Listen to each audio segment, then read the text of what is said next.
Assalamualaikum warahmatullahi wabarakatuh. Selamat datang di channel Bunda Guru TV. Belajar itu bermain, bermain itu ya belajar. Baiklah, pada kesempatan video kali ini Bunda Guru akan membahas tentang apa sih sebenarnya PPG itu dan apa saja yang dilakukan selama 1 tahun. Nah, sebelum kita bahas, bagi teman-teman yang baru kenal dengan Bunda Guru, silahkan subscribe dulu, like dan komen di setiap videonya, dan jangan lupa nyalakan notifikasinya agar selalu update dengan video-video terbaru dari Bunda Guru yang insya Allah bermanfaat. Nah, tak perlu berlama-lama lagi, mari kita simak.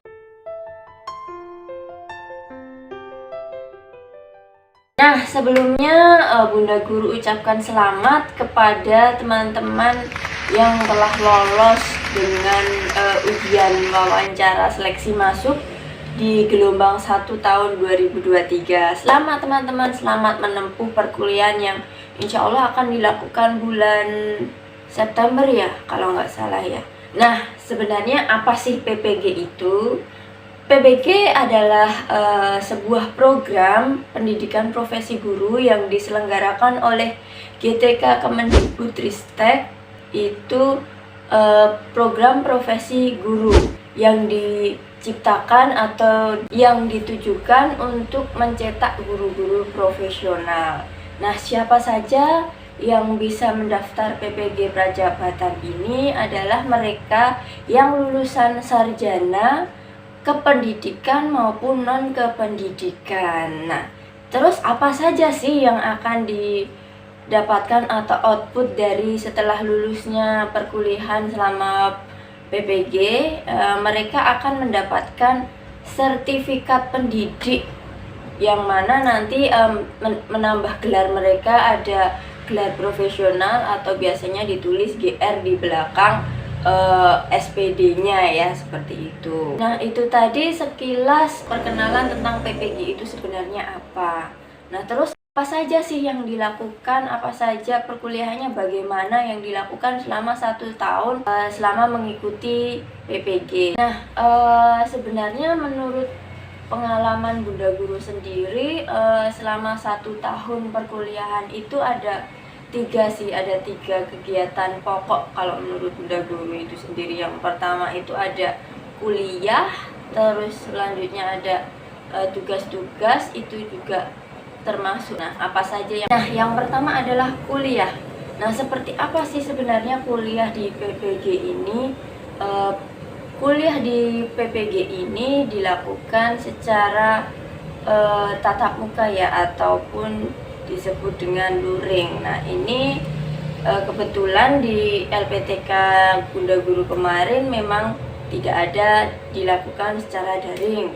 Nah, karena mungkin di mixnya itu mengerjakan LMS yang akan kita bahas nanti. Nah, terus bagaimana sistem perkuliahannya? Sistem perkuliahannya di sini ketika semester 1 itu langsung dilakukannya PPL. Jadi berbeda dengan ketika sarjana kemarin ya. Ketika S1 kemarin mungkin PPL dilakukan di semester 6. Nah, di PPG ini PPL itu dilakukan sejak semester 1. Nah, bagaimana prosesnya? Itu ada beberapa pilihan. Nah, untuk jadwal, untuk harinya seperti apa itu dilakukan kesepakatan dengan masing-masing LPTK atau dengan dosen masing-masing. Nah, seperti itu. Untuk jamnya dilakukan secara kesepakatan. Nah, apakah kuliahnya itu full dari pagi sampai sore? Nah, betul sekali. Berdasarkan pengalaman, untuk kuliahnya dilakukan benar-benar dari pagi sampai sore, karena di tempat Bunda Guru kemarin benar-benar dimaksimalkan agar kita dapat mendapatkan waktu untuk istirahat itu agak lumayan gitu ya. Jadi Senin, Selasa, Rabu itu kita melakukan PPL di tempat sekolah masing-masing. Kemudian di hari Kamis Jumat kita difulkan dari pagi jam 7 sampai jam 4 itu dilakukan perkuliahan di kampus seperti itu. Nah, itu untuk jadwal dan pembagian waktunya itu bisa dilakukan melakukan kesepakatan dengan dosen masing-masing. Itu tergantung dengan LPTK dan tergantung dengan dosen masing-masing seperti itu. Nah, untuk mata kuliahnya sendiri, untuk kurikulumnya sendiri seperti apa, ini disediakan ada 3 jenis mata kuliah. Yang pertama ini mata kuliah inti, mata kuliah selektif, dan juga mata kuliah elektif. Apa sih mata kuliah inti? Mata kuliah inti adalah mata kuliah yang wajib diambil oleh calon guru atau mahasiswa dan harus lulus sebagai bagian dari pemenuhan persyaratan kelulusan program PPG Prajabatan. Nah, berdasarkan pengalaman Bunda Guru di sini untuk mata kuliah inti ini sudah langsung ada gitu ya di sistemnya langsung seperti itu. Jadi langsung kuliah sudah ada mata kuliah ini, jadi tidak perlu kita KRS-an ulang seperti itu. Selanjutnya ini ada mata kuliah selektif. Nah, apa sih mata kuliah selektif?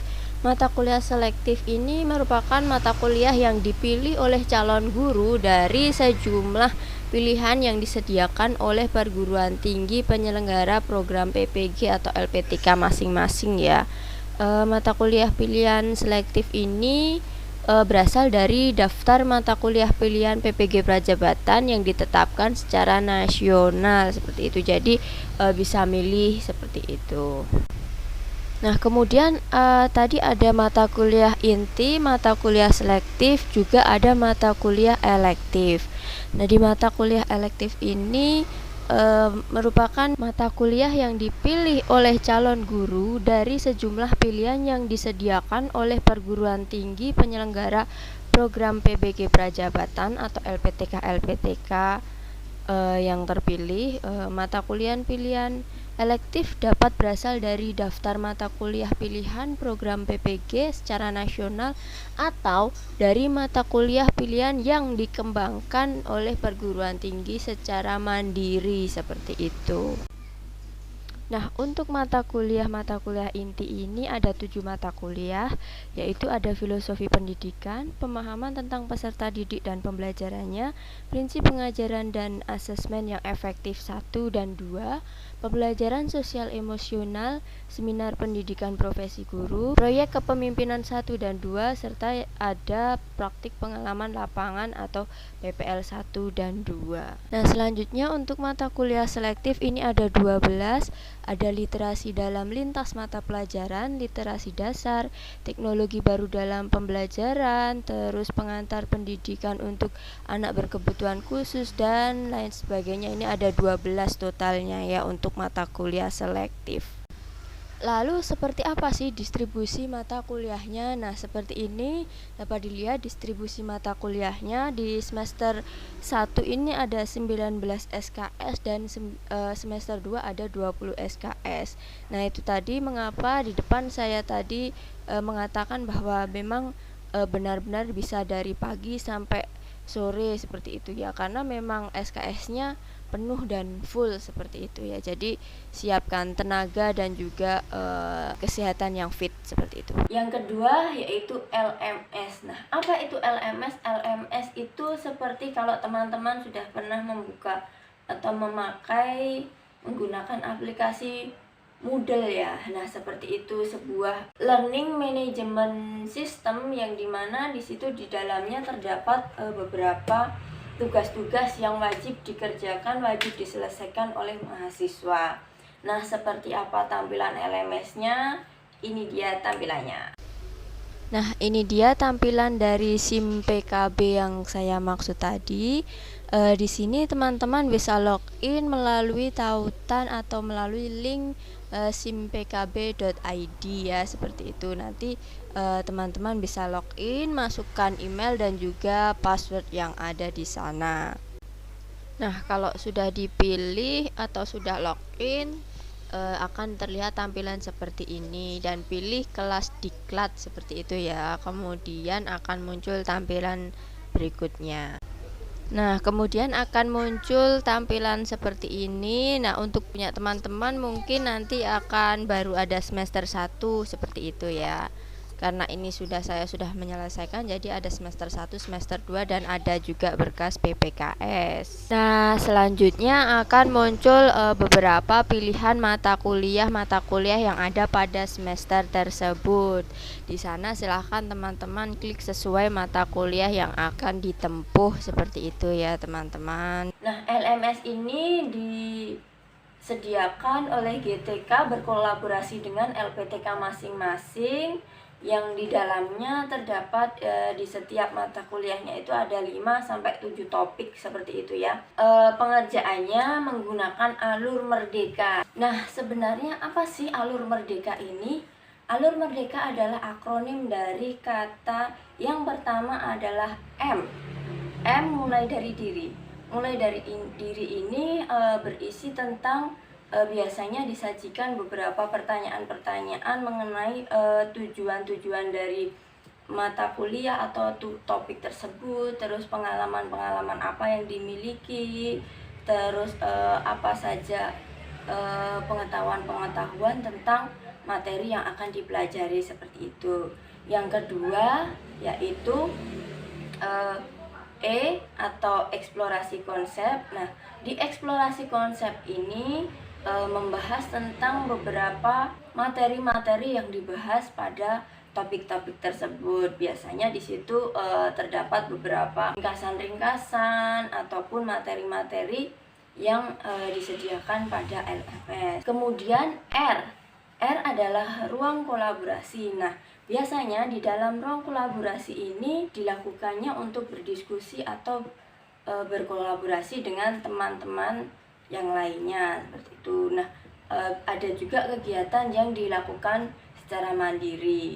Nah, tapi dalam ruang kolaborasi ini lebih banyaknya tugas-tugasnya dilakukan secara berkelompok. Terus selanjutnya ada demonstrasi kontekstual. Nah, dalam demonstrasi kontekstual ini mahasiswa diminta untuk mempresentasikan apa saja yang sudah dipelajari ataupun yang sudah didiskusikan bersama kelompok yang biasanya yang ada di ruang kolaborasi tadi. Tapi biasanya ada juga beberapa pertanyaan atau soal-soal kegiatan tugasnya itu untuk membuat sesuatu untuk mendeskripsikan atau mendemonstrasikan, mempresentasikan pemahaman-pemahaman tentang konsep-konsep yang sudah didapatkan sebelumnya. Nah, selanjutnya di elaborasi pemahaman ini biasanya diminta untuk berkolaborasi atau berdiskusi, entah itu dengan teman-teman mahasiswa lain ataupun dengan dosen untuk menggali lagi pemahaman-pemahaman yang dibahas pada materi tersebut. Koneksi antar materi. Nah, pada koneksi antar materi ini teman-teman diminta untuk mencari hubungan antara satu materi dengan materi yang lain, atau satu materi pada mata kuliah satu dengan mata kuliah yang lainnya. Nah, apakah mata kuliah ini saling berhubungan? Betul sekali. Mata kuliah yang ada pada PBG ini saling berhubungan dan keterkaitan seperti. Nah, selanjutnya adalah aksi nyata. Nah, pada aksi nyata ini teman-teman diminta untuk menerapkan pengetahuan ataupun materi yang sudah didapatkan pada sebelum-sebelumnya ya, seperti itu. Diminta untuk bagaimana cara menerapkan atau mengaplikasikan materi-materi yang telah didapat pada topik tersebut. Nah, sedikit tips untuk mengerjakan LMS ini, teman-teman sebaiknya jangan sampai menunda ya, meskipun dosen atau dosen tidak bertanya ataupun tidak memberikan batasan waktu, tapi LMS ini sebenarnya dari programnya sendiri ada batasan waktunya. Nah, batasan waktunya ini dikelola oleh GTK dan juga oleh admin di LPTK masing-masing, seperti itu ya. Tapi ada baiknya teman-teman melakukan atau menyelesaikan tugas-tugas yang ada di LMS ini tepat waktu, seperti itu ya. Jangan sampai menunda-nunda karena bisa jadi menumpuk, seperti itu. Karena tanggungan yang ada di ketika kita PPG ini benar-benar banyak, teman-teman. apalagi belum tanggungan kita ketika melakukan PPL juga dengan mata kuliah yang lain seperti itu. Kalau bisa malah mengerjakan sebelum waktunya seperti itu. Jadi benar-benar dicicil dan harus terus-terus, jangan sampai ada waktu senggang untuk bersantai seperti itulah ibaratnya. Terus pacu diri, jangan sampai bermalas-malasan. Oh ya, dan juga minimalisir untuk plagiasi ya, karena kenapa di akhir di semester 2 itu ada namanya mata kuliah seminar pendidikan. Nah, di seminar pendidikan ini teman-teman nanti akan diminta untuk merefleksikan setiap mata kuliah dan juga diminta untuk mempresentasikan apa yang telah direfleksikan seperti itu. Jadi no plagiasi seperti itu. Selanjutnya yang ketiga adalah tentang PPL. PPL ini di PPG dibagi menjadi dua, yaitu PPL 1 dan juga PPL 2. PPL 1 dilakukan pada semester 1 dan PPL 2 dilakukan pada semester 2. Apa bedanya? Mari kita bahas. Nah, yang pertama adalah PPL 1. PPL 1 ini dilakukan pada semester 1. Seperti yang sudah saya paparkan tadi di depan, di semester 1 sudah mulai PPL dan menurut pengalaman saya kemarin PPL-nya dilakukan di hari, kalau di LPTK saya dan di jurusan saya itu Senin, Selasa, Rabu, dan Kamis Jumatnya di kampus melakukan tatap muka perkuliahan. Nah, seperti apa sih sebenarnya PPL yang dilakukan? Tidak jauh berbeda dengan PPL ketika kita S1 kemarin sih. Di sana nanti yang pertama itu dilakukan orientasi. Nah, orientasi ini dilakukan 1 hari. Pada orientasi ini teman-teman diminta untuk melihat kondisi yang ada di sekolah, kondisi siswanya, kondisi sekolahnya, lingkungannya, sarana dan prasaranya, terus pokoknya kondisi-kondisi pembelajaran dan lain sebagainya yang ada di sekolah yang akan kita gunakan untuk PPL. Nah, selanjutnya ada observasi. Observasi ini dilakukan selama 5 hari. Nah, selama 5 hari ini teman-teman lebih mendetail lagi nih observasinya. Dilakukan bisa di dalam kelas, observasi kegiatan belajar mengajarnya, terus mengobservasi administrasinya dan lain sebagainya. Selanjutnya ada asistensi mengajar. Nah, di asistensi mengajar ini dilakukan selama 1 siklus, di mana teman-teman diminta untuk mengasisteni guru kelas yang sedang bertugas. Ini sekaligus, kalau pengalaman saya kemarin sekaligus observasi ya, karena kalau melakukan asistensi di sana lebih baik teman-teman juga mengamati apa saja pembiasaan yang dilakukan, terus bagaimana atmosfer anak-anak yang ada di sana. Seperti itu teman-teman bisa diamati sekaligus melakukan asistensi di sana. Nah, oh iya, jangan lupa di setiap kegiatan ini dari mulai orientasi, observasi, sampai asistensi dan sampai di akhir semuanya ada pelaporannya. Jadi teman-teman jangan sampai menyepelekan meskipun masih orientasi atau observasi, semuanya ada pelaporannya seperti itu ya. Terus yang selanjutnya ada praktik pembelajaran terbimbing. Nah, di dalam praktik pembelajaran terbimbing ini dilakukan selama 3 siklus. Dalam praktiknya teman-teman diminta untuk praktik mengajar dengan anak-anak langsung dan juga masih didampingi oleh guru pamong yang ditunjuk seperti itu. Terus selanjutnya yang terakhir itu ada refleksi. Refleksi ini dimana teman-teman bersama guru pamong dan juga teman-teman satu kelompok untuk merefleksikan apa yang kemarin sudah dilakukan dan bagaimana untuk melakukan perbaikan semacam itu. Nah, selanjutnya adalah PPL 2. Di PPL 2 ini tidak jauh berbeda dengan PPL 1, tapi tetap ada orientasi di sana di mana orientasinya hanya 1 hari saja. Nah, langsung dilakukan masih ada praktik pembelajaran terbimbing, namun praktik pembelajaran terbimbing ini hanya 1 siklus saja. Kemudian dilanjutkan dengan praktik mengajar mandiri selama 5 siklus. Nah, dalam praktik mengajar mandiri ini teman-teman benar-benar diminta untuk mengajar sendiri. Kalau terbimbing tadi masih ada bimbingan atau masih dibantu oleh guru pamong. Kalau yang mandiri ini benar-benar pure, benar-benar diserahkan kelas itu kepada teman-teman, seperti itu. Selanjutnya ada juga praktek non mengajar. Di sana teman-teman belajar untuk melakukan kegiatan atau tugas-tugas tentang tata usaha atau kegiatan-kegiatan parenting atau apa yang lain sebagainya yang berkaitan dengan kegiatan yang ada di sekolah tersebut. Kemudian yang membedakan dengan PPL 1 dengan PPL 2 ini, di PPL 2 diminta untuk membuat PTK. Nah, di mana PTK ini diambil datanya dari selama melakukan PPL 2. Nah, PTK ini juga nantinya akan dipresentasikan bersama teman-teman satu kelompok, guru pamong dan juga DPL masing-masing. Nah, selanjutnya juga dilakukan refleksi seperti itu untuk PPL 2-nya. Nah, bagaimana? Sudah lebih mengenal PPG bukan? Asik kan kuliah PPG?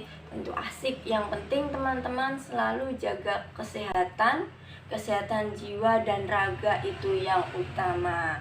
Teman-teman, demikian pembahasan tentang apa saja yang dilakukan ketika kuliah PPG.